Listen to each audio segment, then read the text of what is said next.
walking by.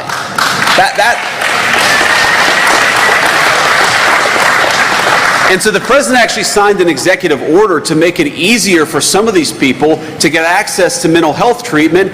And I don't know for the life of me what happened in this country where we decided that the compassionate thing was to let somebody fester on the streets instead of get the treatment that they need. It's very simple to me. And I don't know why we accept it as parents and as grandparents and as people who just want to walk down the street in comfort, why we accepted that it was reasonable to have crazy people yelling at our kids. You should not have to cross the street in downtown Atlanta to avoid a crazy person yelling at your family. Those are your streets, paid for with your tax dollars, and you ought to be able to use them like any other citizen of this country. So let me close. I know I said that was the last question, so let me just close with this thought. You know, there are a number of things I could say about President Trump's leadership and a number of things I could say about what we're trying to accomplish in the Trump administration. Put very simply, we're trying to make America great for Americans again.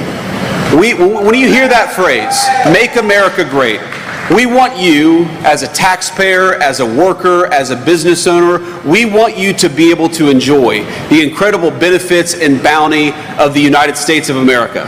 This country was built by your grandparents, by your parents, by your forebears. You ought to have the right to live a good life in this country. Even exist were it not for the hard work of so many generations who came before us. They didn't put in that work. They didn't build this great country. They didn't carve the greatest civilization in the history of the world out of a wilderness so that their ancestors and their descendants could see it fall into disrepair. They did not build, look at Atlanta, it's a beautiful city. It's one of the most beautiful cities anywhere in the world. The people who built Atlanta did not build it so that you would not be able to walk down the streets of Atlanta safely at night. They built it so that you could enjoy it. They built this country so that we could make an even greater America out of it. And the policies of the Trump administration are meant for one simple reason: to empower you to live a great life in this country that all of us love. We've got a lot of work done in the last 7 months. We're going to do a hell of a lot more work in the next 3.5 years, and we're going to fight for you every single step of the way. God bless you, and thank you for having me. Thank you. Please, it's great to be in Peachtree City, and I got to say, you guys have got a hell of a congressman. How much do we love Brian Jack here in the 3rd District of Georgia? Thank you, Brian. Now, we got a few other people I want to thank. Of course, the great EPA Administrator Lee Zeldin. Lee, thank you so much. And proud Atlanta native Kelly Loeffler, thank you for all you're doing at the Small Business Administration.